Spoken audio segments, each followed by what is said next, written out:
ሰላም ጤና ይስጥልኝ አድማጭ ተመልካቾቻችን ከአዲስ ሪፖርተር የመጋቢት 12 2018 ዕለተ ቅዳሜ የሰዓቱን አበይት መረጃዎች ይዘን ቀርበናል። እስከ መረጃዎቻችን ፍጻሜ ድረስ አብራችሁን ቆዩ።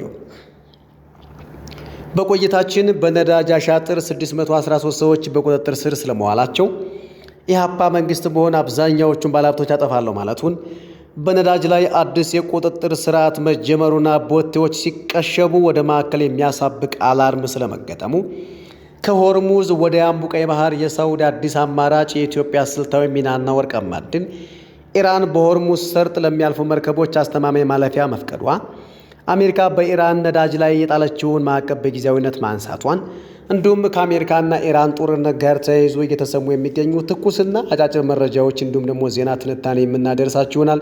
እስከ መረጃዎቻችን ፍጻሜ ድረስ አብራችሁን ቆዩ። የተወደዳችሁ ቤተሰቦቻችን በየሰዓቱ የሚለቀቁ መረጃዎች በቀላሉ እንዲደርሷችሁ የዩቲዩብ ገጻችንን ሰብስክራይብ፣ የፌስቡክ ገጻችንን ደግሞ ላይክ ማድረጋችሁን አትርሱ። አሁን ወደ አጫጭር መረጃዎች ከማምራታችን በፊት የዛሬውን ዜና ትንታኔ ርዕሰ ጉዳይ እንንገረው። ከሆርሙዝ ወደ ያምቡ ቀይ ባህር የሳውዲ አዲስ አማራጭ የኢትዮጵያ ስልታዊ ሚናና ወርቃማ ማዕድን የሚለው የዛሬው ዜና ትንታኔያችን ርዕሰ ጉዳይ ነው። ዜና ትንታኔ ወደ ኋላ የምናደርሳችሁ ሲሆን አሁን ወደ አጫጭር መረጃዎች እናመራለን። በነዳጅ አሻጥር 613 ሰዎች በቁጥጥር ስር መዋላቸው ተሰማ። በነዳጅ አሻጥር ላይ ተሳትፏል የተባሉ የንግድ ጽሕፈት ቤት ኃላፊዎች፣ የቡድን መሪዎች፣ የሬጉላቶሪ ባለሙያዎች፣ የነዳጅ ማደያ ባለቤቶችና ሰራተኞች እንዲሁም የጸጥታ አካላት በቁጥጥር ስር መዋላቸውን የንግድና ቀጠናዊ ትስስር ሚኒስቴር አስታውቋል። በነዳጅ ስርጭትና ግብይት ሂደት ላይ የሚታዩ ህገወጥ ተግባራትን ለመቆጣጠር በ6 ክልሎችና በ2 የከተማ አስተዳደሮች መጠነ ሰፊ ውጤቶች እያስመዘገብኩ ነው ብለዋል። የንግድና ቀጠናዊ ትስስር ሚኒስትር ዶክተር ካሳሁን ጎፌ እንደገለጹት በህገወጥ መልኩ ሲዘዋወር የነበረ 250221 ሊትር ቤንዚንና 198432 ሊትር ናፍጣ ተይዞ ተወርሷል።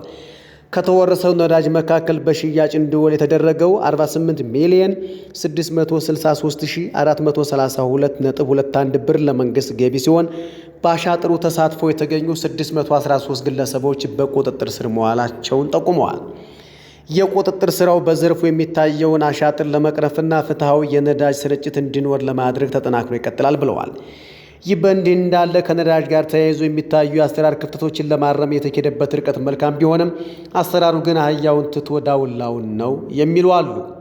ከነዳጅ ማሸሽና መደበቅ ጋር ተያይዞ እየታሰሩ የሚገኙት የድርጊቱ ፈጻሚዎችና ተራመራሮች እንጂ የተልእኮ ባለቤቶች ተልእኮ የሚሰጡት ስምና ማዕረግ የደበቃቸው በሚኒስቴርና ከዚያም ከፍ በሚል ደረጃ ያሉ ባለስልጣናት አይደሉም ይላሉ በጉዳዩ ዙሪያ መረጃ ያላቸው።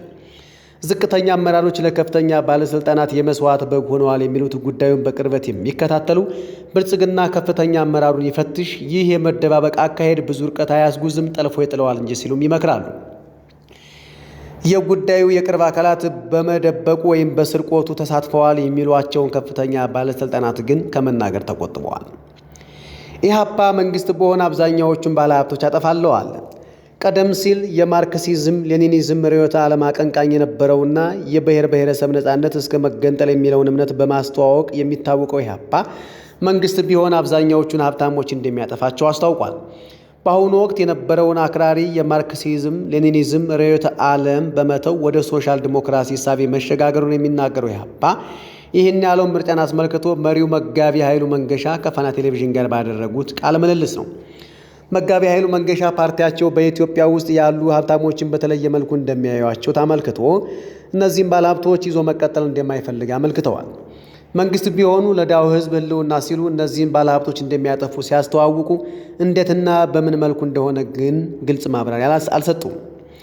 በዓለም አቀፍ ደረጃ የኮሙኒዝም እሳቤ መውደቁን ተከትሎና በሀገር ውስጥ ያለውን ተጨባጭ ሁኔታ ከግምት ውስጥ በማስገባት አካሄዱን የቀየረው ኢህአፓ አሁን ያሉትን ባለሀብቶች አጥፍቶ አዲስ ባለሀብቶችን እንደሚፈጥርም ሲያስተዋውቅ ሀብታቸውን ይንጠቅ አይንጠቅ መጋቢ ኃይሉ አላብራሩም። ኢህአፓ የግል ንብረትን ሙሉ በሙሉ መከልከል ሳይሆን ነፃ የገበያ ስርዓት እየተከተሉ ደካማው የህዝብ ክፍል እንዳይጎዳ የመንግስትን ጣልቃ ገብነት አስፈላጊነት ማመኑ ይህን አቋም እንዲይዝ እንዳደረገው መጋቢ ኃይሉ ተናግረዋል። መጋቢ ኃይሉም ሆነ ሌሎች የፓርቲው ከፍተኛ አመራሮች አሁን ላይ ብቅ ያሉት አዳዲስ ወጣቶች ከሃይማኖት ጋር ግንኙነት ያለው አደረጃጀት እያስፋፉ እንደሆነ ይደመጣል። ከዛሬ 50 ዓመት በፊት አብዮታዊ የሚል ቃል ይዞ የተነሳው ኢህአፓ በሰላማዊ ትግል ውስጥ አብዮታዊነት አሁን ድረስ ለምን ተሸክሞ እንደቀጠለ ማብራሪያ አለመስጠቱ ለበርካቶች ግልጽ አይደለም። በነዳጅ ላይ አዲስ የቁጥጥር ስርዓት መጀመሩ ቦቴዎች ሲቀሸቡ ወደ ማዕከል የሚያሳብቅ አላርምም ተገጥሞላቸዋል ተባለ። በሀገሪቱ እየታየ ያለውን የነዳጅ እጥረትና ህገወጥ ንግድ ለመፍታት በቴክኖሎጂ የታገዘ አዲስ የቁጥጥር ስርዓት መዘርጋቱን የኢትዮጵያ ነዳጅና ኢነርጂ ባለስልጣን አስታውቋል። ቦቴዎች መንገድ ላይ ነዳጅ ሲቀሸቡ ወይም ሲሰረቁ ለማዕከል የሚያሳብቅ አላርምም ተገጥሞላቸዋል ተብሏል። የባለስልጣኑ ዋና ዳይሬክተር ደስታው መኳንንት ዶክተር ለአዲስ ዘመን ጋዜጣ እንደተናገሩት በየዓመቱ በቢሊዮኖች የሚቆጠር ገንዘብ በነዳጅ ስርቆት ወይም መቀሸም ምክንያት በህገወጥ መንገድ ይባክናል። ችግሩ ከጅቡቲ ጀምሮ እስከ ማደያዎች ድረስ ባለው ሰንሰለት ውስጥ የሚፈጸም መሆኑን የጠቆሙት ዋና ዳይሬክተሩ አንድ የነዳጅ ቦቴ መንገድ ላይ በመቆም ብቻ በርካታ ሊትር ነዳጅ እንደሚሰርቅና በማደያዎችም አየር በመሸጥ እስከ 10 በመቶ የሚደርስ ስርቆት እንደሚፈጽም ተናግረዋል። ይህንን ህገወጥ ዝውውር ለመግታት መንግስት የ40/20/40 የነዳጅ ስርጭት ቀመር አዘጋጅቶ እየተገበረ ይገኛል። ይህ አዲስ አሰራር የኩባንያዎችን የማደያ ብዛት፣ ነዳጅ ማከማቸት አቅምንና ህዝቡን በቀጥታ የሚያገለግሉ የዲስፔንሰር ወይም የመቅጃ መሳሪያዎችን ቁጥር መሰረት በማድረግ ፍትሐዊና ቁጥጥር የሚደረግበት የነዳጅ ስርጭት እንዲኖር ታስቦ የተቀረጸ መሆኑን አስረድተዋል።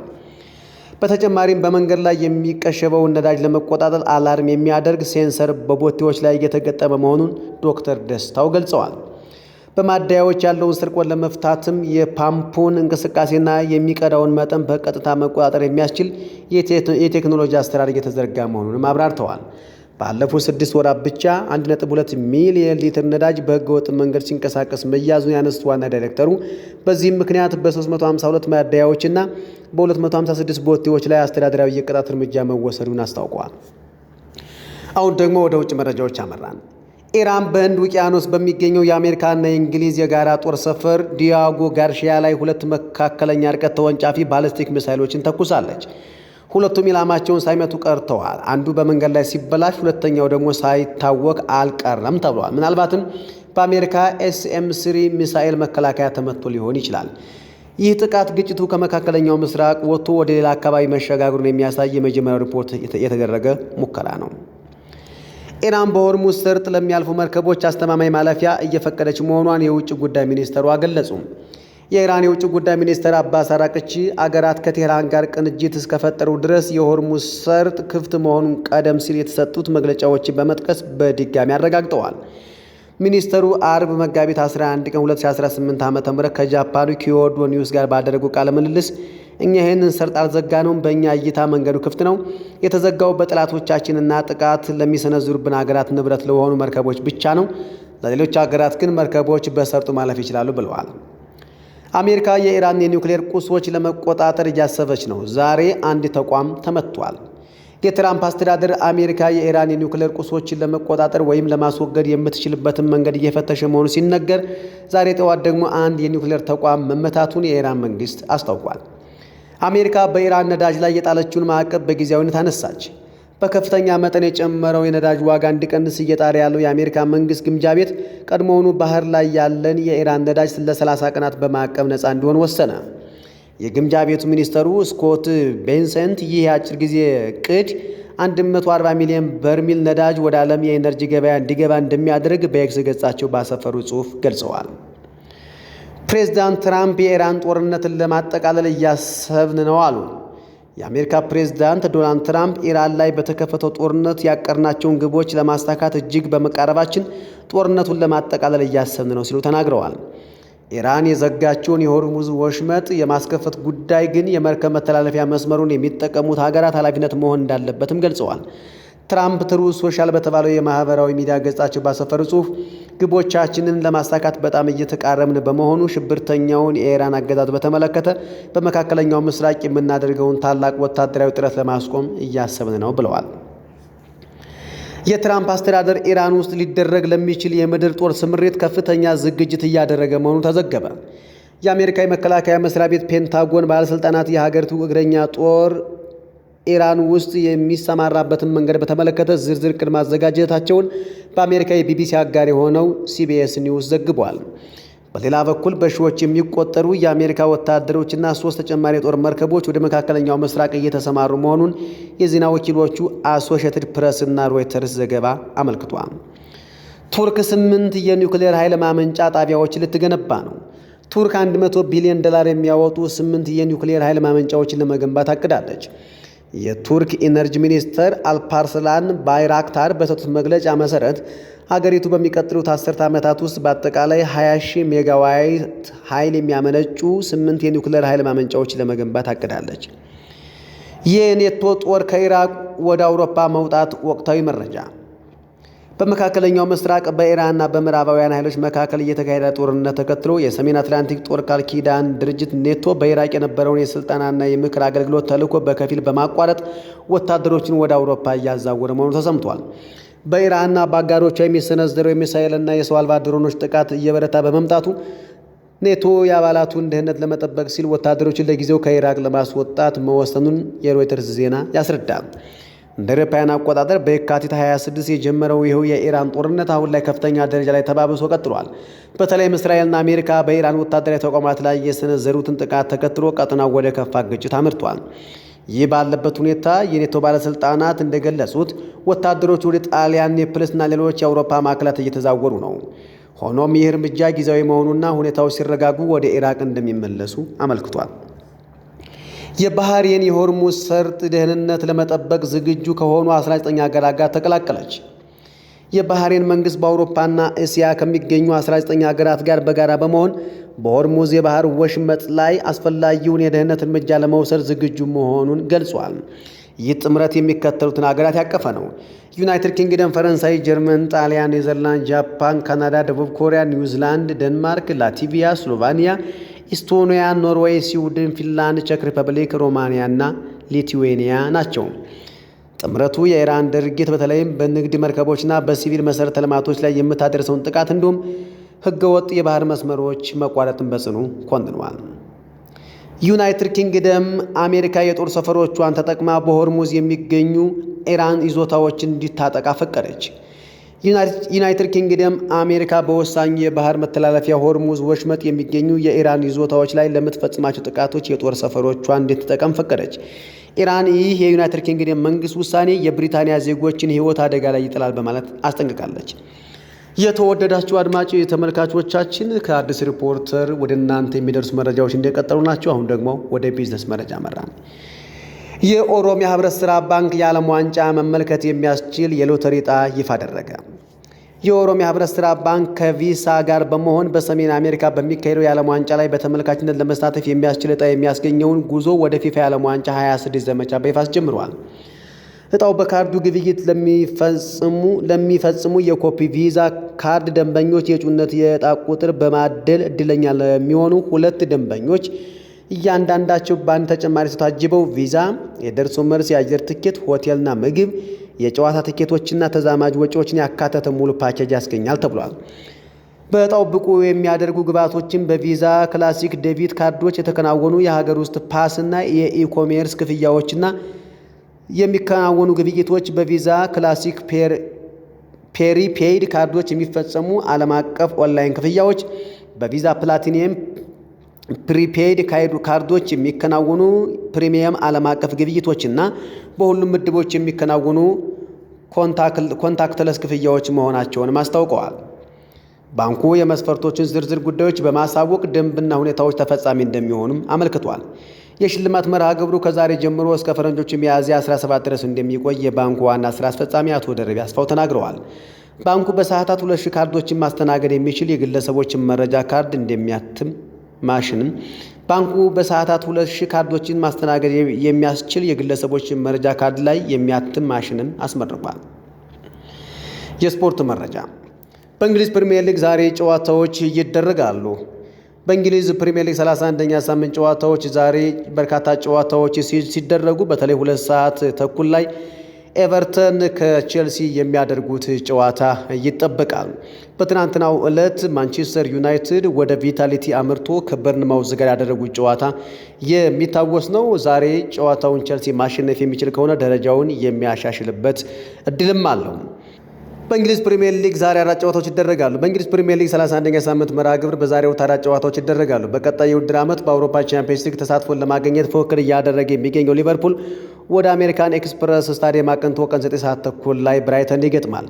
በተመሳሳይ የአውሮፓ ቻምፒየንስ ሊግ ተሳትፎን ለማግኘት ፉክክር እያደረገ የሚገኘው ቼልሲ ከሜዳው ውጭ ከኤቨርተን ጋር ምሽት 2 ሰዓት ተኩል ላይ ይጫወታል። አመሻሽ 12 ሰዓት ላይ ፉላም በርንሌይን ሲያስተናግድ ምሽት 5 ሰዓት ላይ ደግሞ ሊድስ ዩናይትድ ከብሬንትፎርድን የሚያስተናግድበት ጨዋታ ይካሄዳል። በዕለቱ ይካሄዳል ተብሎ መርሃ ግብሩ ዕለት የነበረው የማንቸስተር ሲቲ እና የክሪስታል ፓላስ ጨዋታ ማንቸስተር ሲቲ በነገው ዕለት ከአርሰናል ጋር በሚያደርገው የካራባው ካፕ ዋንጫ የፍጻሜ ጨዋታ ምክንያት ለሌላ ጊዜ ተራዝሟል። ፕሪሚየር ሊጉን አርሰናል በ70 ነጥብ እየመራ ሲሆን አንድ ተስተካካይ ጨዋታ ያለው ማንቸስተር ሲቲ በ9 ነጥብ ዝቅ ብሎ በ61 ነጥብ ሁለተኛ ደረጃ ላይ ተቀምጧል። ማንቸስተር ዩናይትድ በ55 ነጥብ ሶስተኛ ደረጃን ሲይዝ ወልቭስ በ17 ነጥብ የሊጉ ግርጌ ላይ ይገኛል። የተወደዳችሁ ቤተሰቦቻችን ለዛሬ ወደ እናንተ ያደረስናችሁ መረጃዎች እነዚህ ይመስሉ ነበረ። ነገ በተመሳሳይ ሰዓት እንገኛለን። መልካም። ከሆርሙዝ ወደ ያምቡ ቀይ ባህር የሳውዲ አዲስ አማራጭ የኢትዮጵያ ስልታዊ ሚናና ወርቃማ እድል። ሰላም ጤና ይስጥልኝ። የተወደዳችሁ የአዲስ ሪፖርተር ተከታታዮች እንደምንውላችኋል። እንደተለመደው ለዛሬ የመረጥነውን ወቅታዊ ጉዳይ የምናቀርብበት ሰዓት ላይ ደርሰናል። ቻናላችንን ሰብስክራይብ እና ላይክ ማድረግን አትዘንጉ። ወደ ዜና ትንታኔው። ሳውዲ አረቢያ በቀይ ባህር ዳርቻ በምትገኘው ስልታዊዋ የያምቡ ከተማ ላይ የያዘችው ግዙፍ የነዳጅና የኢኮኖሚ ዕቅድ ከኢትዮጵያ ጋር አዲስ የወታደራዊና የደህንነት ጥብቅ የትብብር ምዕራፍ እንዲከፈት ምክንያት ሆኗል። ይህ ድንቅ አጋጣሚ ኢትዮጵያ በወጉ ልትጠቀምበት የሚገባ በመሆኑ አገሬን የሚሉ ሁሉ ዜጎች ተመሳሳይ አቋም ሊይዙበት ይገባል። በስመ ተቃዋሚነት ይህን ጉዳይ ማንኮላሸት በታሪክም በትውልድም የዘላለም እርም ሆኖ የሚመዘግብ ነውና ጥንቃቄ ያሻዋል። እንዴት? ለምን? በዝርዝር እናየዋለን። አዲስ ሪፖርቶች ነን። ከአብቃይቅ ተነስቶ 1200 ኪሎ ሜትሮችን አቋርጦ ያምቡ የሚደርሰው የሳውዲ የነዳጅ ማስተላለፊያ መስመር የዓለምን የኃይል አቅርቦት ደህንነት ለመጠበቅ ወሳኝ ተደርጎ ይወሰዳል። ይሁን እንጂ ይህ ስልታዊ መስመር ያለ አፍሪካ ቀንድ መረጋጋትና ያለ ኢትዮጵያ የደህንነት ተሳትፎ ግቡን ሊመታ እንደማይችል የሪያድ ባለስልጣናት በግልጽ መናገር ጀምረዋል። ይህ የሳውዲ አቋም ኢትዮጵያ ወደ ቀይ ባህር ለመመለስ ለጀመረችው እንቅስቃሴ መልካም አጋጣሚ ሆኗል። በቅርቡ በአዲስ አበባና በሪያድ የተደረጉ ከፍተኛ የደህንነት ምክክሮች በግብፅና በሱዳን ዘንድ ከፍተኛ ትኩረትን የሳበው በዚሁ መነሻ ነው። ኢትዮጵያ በውስጥ ችግር እንድትታነቅ ርብርቡ መልኩንና አድራሻውን እየቀያየረ የጠነከረው ይህን አጋጣሚ ለማክሸፍ ነው። የአንድ ሀገር ልጆች በውይይት ችግራቸውን እንዳይፈቱ ድርጎ እየተሰጠ መሳሪያ እየተጋጋዘ ሰራዊት እንዲሰለጥን እየተደረገ ያለበት ዋናው ምክንያት ኢትዮጵያ እንኳን የቀይ ባህርን ደህንነት የራሷንም የውስጥ ችግር ማስታገስ ያልቻለች ሀገር ናት ለማስባል ነው። ይህ ለኢትዮጵያ ብሔራዊ ጥቅም ይጠቅማል። ለአድማጭ የምንተወው ለታሪክ የምናስቀምጠው ጉዳይ ይሆናል። ኢትዮጵያ የባህር በር ባይኖራትም በቀይ ባህር ደህንነት ምክር ቤት ውስጥ ያላት ሚና ለምን የሳውዲ ቁልፍ ምርጫ ሆነ? ሁለቱ ሀገራት የተፈራረሟቸው ምስጢራዊ ስምምነቶችስ በቀጠናው ጂኦፖለቲካ ላይ ምን አይነት ለውጥ ያመጣሉ? ዝርዝር ዘገባውን ይዘን ቀርበናል። አብራችሁን ቆዩ። ሳውዲ አረቢያ በፋርስ ባህረ ሰላጤ ላይ የሚገኘውን የሆርሙዝ ወሽመጥ ስጋት ለመቀነስ 1200 ኪሎ ሜትር ርዝመት ያለውን የምስራቅ እስከ ምዕራብ የነዳጅ ቧንቧ መስመር በሙሉ አቅሙ ስራ ላይ ለማዋል እየተንቀሳቀሰች እንደሆነ ተሰምቷል። ይህ ግዙፍ መሠረተ ልማት በቀን እስከ 7 ሚሊዮን በርሜል ድፍድፍ ነዳጅ ቀይ ባህር ጠረፍ ላይ ወደሚገኘው ያምቡ ወደብ የማጓጓዝ አቅም ያለው ሲሆን ዓላማውም በዓለም አቀፍ ደረጃ የነዳጅ አቅርቦት እንዳይቋረጥና የገበያ መረጋጋት እንዲፈጠር ማድረግ ነው። ያምቡ ከመዲና ከተማ በስተምዕራብ በኩል በግምት 160 ኪሎ ሜትር ርቀት ላይ የከተመች ከጅዳ ቀጥሎ በቀይ ባህር ላይ የምትገኝ ሁለተኛዋ ትልቅ የንግድ ወደብ ናት። የዚህ መስመር ዋና ዓላማ አሁን እያወዛገበ ያለው የሆርሙዝ ወሽመጥን ሳይጠቀሙ ነዳጅን ወደ ዓለም ገበያ ማድረስ ነው። ያምቡ በፋርስ ባህረ ሰላጤ በኩል የሚፈጠርን የጸጥታ ስጋት ወይም መስተጓጎል በመቋቋም ነዳጅን በቀጥታ ወደ ቀይ ባህር ለማመላለስ ታስቦ የተገነባ ሲሆን ነዳጅን ወደ አውሮፓና ሰሜን አሜሪካ በቀይ ባህር በኩል ለማጓጓዝ አይነተኛ አማራጭ ነው። የግዙፉ መስመር በቀን እስከ 5 ሚሊዮን በርሜል ድፍድፍ ነዳጅ የማስተላለፍ አቅም አለው። ሳውዲ አረቢያ ይህን አቅም ወደ 7 ሚሊዮን በርሜል ለማሳደግ እቅድ አውጥታም እየሰራች ነው። በተመሳሳይ የተባበሩት አረብ ኤሚሬቶችን በሆርሙዝ ወሽመጥ ላይ ያለውን ጥገኝነት ለመቀነስ በቀን 1.8 ሚሊዮን በርሜል ነዳጅ ወደ ፉጃይራ ወደብ የሚያደርሰውን የቧንቧ መስመር በስፋት ለመጠቀም ስልታዊ ዝግጅት እያደረገች መሆኑ ተገልጿል። እንግዲህ እዚህ ጋር ነው ኢትዮጵያ በጉልህ የምትታየው። የሁቲ አማጽያን ስጋት የሳውዲ የዘረጋችው አማራጭ መስመር የሚያርፍበት የአምቡ ወደብ ከደህንነት ስጋት ነፃ ለመሆኑ ለቀጠናው ትልቅ ፈተና ሆኗል። እንደ አውሮፓውያን አቆጣጠር በ2019 የሁቲ አማጽያን በወደቡና በቧንቧ መስመሮች ላይ በፈጸሙት የድሮን ጥቃት ከፍተኛ መስተጓጎል መፈጠሩ የሚታወስ ነው። የሆርሙዝ ወሽመጥን በመዝጋት የገጠማትን ቀውስ ለማለፍ እንደ አንድ አማራጭ የያዘችው ኢራን የምትደግፋቸው የሁቲ አማጽያን አሁን በየመን በኩል ወደቡን ዳግም የጥቃት ኢላማ ሊያደርጉት እንደሚችሉ የደህንነት ምንጮች እያስጠነቀቁ ይገኛሉ። ይህ ስጋት የቀይ ባህር ቀጠና ከሆርሙዝ ወሽመጥ ያልተናነሰ የጸጥታ ስጋት ያለበት መሆኑና የነዳጅ ፍሰቱ በማንኛውም ጊዜ ሊገታ እንደሚችል አመላካች ሆኖ ቀርቧል። እቅዱ አሁን ኢራን በሆርሙዝ ወሽመጥ ላይ የያዘችውን ዓለምን የማስጨነቅ ስልታዊ ፖለቲካ ፋይዳ የሚቀንስ በመሆኑ የሁቲ አማጽያን ለኢራን ሐሳብ ተገዢ የመሆናቸው ጉዳይ ጥርጥር እንደሌለው የሚናገሩ የሳውዲና የተባበሩት ኤሚሬትስ ዳግም መታረቅ ይህንኑ ስጋት ከማስወገድ አንጻር ጉልህ ሚና እንዳለው ይናገራሉ። ከዚህ በላይ ሳውዲና ኢትዮጵያ በተደጋጋሚ ያደረጉትን ምስጢራዊ ውይይትም ያነሳሉ። ኢትዮጵያን ያሳተፈ ወታደራዊ ጥምረት በቀይ ባህርና በባቢል መንደብ አካባቢ የሁቲ አማጽያን የሚያደርሱትን የባህር ላይ ትንኮሳና የጸጥታ ስጋት ለመግታት ዓለም አቀፍና ቀጠናዊ የሀገራት ጥምረት የመመስረት አስፈላጊነት ከምንጊዜውም በላይ እየጎላ መጥቷል። በዚህ ረገድ ኢትዮጵያ በቀጠናው ያላት ወታደራዊና ፖለቲካዊ ተጽዕኖ ከግምት ውስጥ ገብቶ በታቀደው የሀገራት ጥምረት ውስጥ ቁልፍ ሚና እንደሚኖራት ይጠበቃል። ኢትዮጵያ የቀይ ባህር ባለቤት ባትሆንም ለቀጠናው ሰላምና ደህንነት ያላት ቁርጠኝነትና የባህር ኃይል ግንባታ ጥረቷ በባህር ላይ የሚፈጸሙ የሽብር ጥቃቶችን ለመከላከል በሚደረገው ዘመቻ ውስጥ እንደ ትልቅ ግብዓት እየታየ ይገኛል። የኢትዮጵያ በዚህ ጥምረት ውስጥ መሳተፍ ለሀገሪቱ ስልታዊ ጠቀሜታ ያለው ሲሆን በተለይም ከጂኦፖለቲካዊ ተሰሚነትና ከብሔራዊ ደህንነት አኳያ ትልቅ ትርጉም ይሰጠዋል። በቀይ ባህር ላይ የሚፈጠር ማንኛውም የጸጥታ ቀውስ በቀጥታ የኢትዮጵያን የውጭና ገቢ ንግድ ላይ ጫና የሚያሳድር በመሆኑ ኢትዮጵያ ከጎረቤት ሀገራትና ከዓለም አቀፍ ኃይሎች ጋር በመተባበር የባህር በር መስመሩን ደህንነት የማስጠበቅ ፍላጎት አላት። ይህ ተሳትፎ ሀገሪቱ በቀጠናው ያላትን የዲፕሎማሲ አቅም ከማሳደጉም ባለፈ ከሳውዲ አረቢያና ከኤሚሬቶች ጋር ያላትን ስልታዊ አጋርነት ይበልጥ እንደሚያጠናክረው ተገምቷል። በሌላ በኩል የቀጠናው የጸጥታ ስጋት በነዳጅ ዋጋና በዓለም አቀፉ ንግድ ላይ የሚያሳድረው ተጽዕኖ የብዙ ሀገራትን ስጋት ቀስቅሷል። የሳውዲና ኤሚሬቶች አማራጭ የቧንቧ መስመሮች ዓለምን ከከፋ ነዳጅ እጥረት ቢታደጉም የሁቲ አማጽያን በቀይ ባህርና በኤደን ባህረ ሰላጤ ያላቸውን የጥቃት አድማስ ማስፋታቸው የኢንሹራንስና የመጓጓዣ ወጪዎችን በእጅጉ ከፍ አድርጎታል። በመሆኑም የኢትዮጵያና መሰል የቀጠናው ሀገራት ወታደራዊ ድጋፍ ለንግድ መርከቦች ጥበቃና ለነዳጅ መሠረተ ልማቶች ደህንነት ዋስትና ለመስጠት እንደ ወሳኝ አማራጭ እየታየ ይገኛል። በቀይ ባህር ዙሪያ እየተከሰተ ያለው የኃይል አሰላለፍ ለኢትዮጵያ አዲስ የታሪክና የዲፕሎማሲ ምዕራፍ የሚከፍት ነው። ሳውዲ አረቢያ ነዳጇን ወደ ምዕራብ ለማሸሽ በምታደርገው ጥረት ውስጥ የቀጠናው ሀገራት መረጋጋትና ትብብር ወሳኝ በመሆኑ የኢትዮጵያ ሚና ከታዛቢነት ወደ ንቁ ተሳታፊነት እየተቀየረ ይገኛል። በቅርብ በሚፈጠረው ጥምረት ውስጥ የኢትዮጵያ ሚና ምን ያህል ስፋት እንደሚኖረው ባይታወቅም የቀይ ባህር ሰላም ግን ከሀገሪቱ የኢኮኖሚና የደህንነት ሕልውና ጋር በቀጥታ የተቆራኘ መሆኑ እንደማይቀር የዘርፉ ተንታኞች ይስማሙበታል። ከዚያ ቀደም በሪያድ የተከናወኑትን የቀጥታና የጎንዮሽ ውይይት ሳያካትት በጥር ወር 2024 አዲስ አበባ የሳውዲ አረቢያ የጦር ኃይሎች ጠቅላይ ኤታማዦር ሹም ጄኔራል ፋያድ ቢን ሐመድ አል ሩዋይሊ ካቻቸው ጄኔራል ብርሃኑ ጁላ ጋር መክረዋል። ምክክራቸው በሽብርተኝነትና በቀይ ባህር ደህንነት ዙሪያ የመከላከያና የደህንነት ትብብር በማድረግ አብሮ ለመስራት መስማማታቸው የሚታወስ ነው።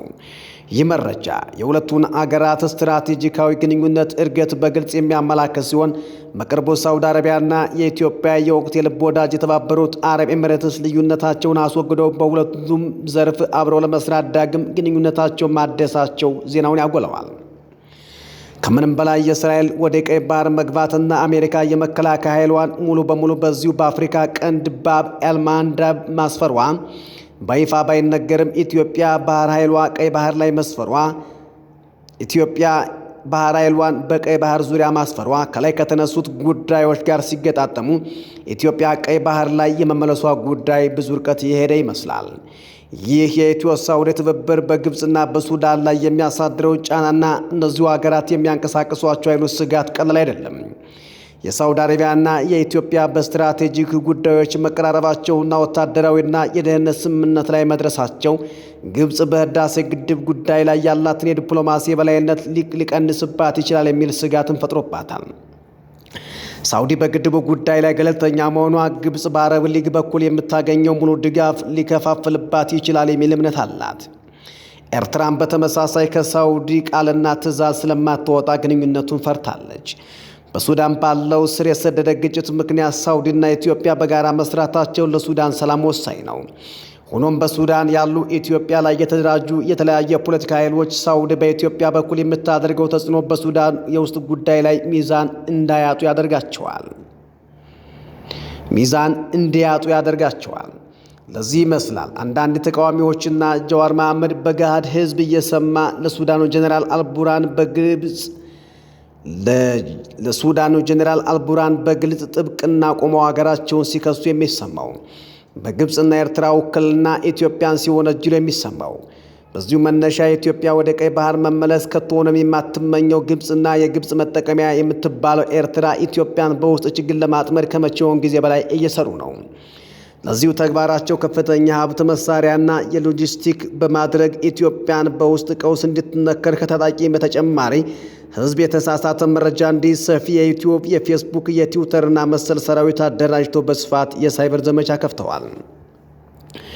ብሔራዊ ጥቅምና ፖለቲካን እንዳይለይ ተደርጎ የተሰራው የተቃዋሚ ኃይል የትጥቅ ትግሉን ከፕሮፓጋንዳው ጋር በማቀናጀት አገር ውስጥ በህጋዊ ተመዝግበው ከሚገኙ አንዳንድ የፖለቲካ ድርጅቶች ጋር በመሆን የትርምስ አጀንዳ በህዝባዊ እምቢተኝነት ስም እቅድ አዘጋጅተዋል። ይህ ሁሉ አልበቃ ስላለና በሚፈለገው ደረጃ አገሪቱ ልትፈርስ ባለመቻሏ ከብሔር ግጭት በተጨማሪ የሃይማኖት ብጥብጥ ለማስነሳት ግድያ፣ የተሳሳተ ትርክት፣ የብሶትና አንዱን በዳይ ሌላውን ተበዳይ የሚያስመስል ቅስቀሳ በመናበብ ጀምረዋል። ይህ ሁሉ የሚሆነው ኢትዮጵያ ወደ ቀይ ባህር ለመመለስ ቆርጣ በመነሳቷ ብቻ ነው። ኢትዮጵያ ቀይ ባህር ተመልሳ የባህር በር ባለቤት እንዳትሆን በገዛ ልጆቿ በቅንጅት ዘመቻ እየተካሄደባት ቢሆንም በሚቆረቆሩላት አብዛኛዎች ዓላማዋን እንደምታሳካ የበርካቶች እምነት ነው። የተወደዳችሁ የአዲስ ሪፖርተር አድማጮቻችን ለዛሬ ያዘጋጀነው ዜና ትንታኔ ይህንን ይመስል ነበር። ነገ በተመሳሳይ ሰዓት በሌላ ርዕሰ ጉዳይ የምንመለስ ይሆናል። የዩቲዩብ ገጻችን ሰብስክራይብ፣ የፌስቡክ ገጻችንን ላይክ፣ የቴሌግራም ገጻችን ደግሞ ጆይን ማድረጋችሁን አትርሱ።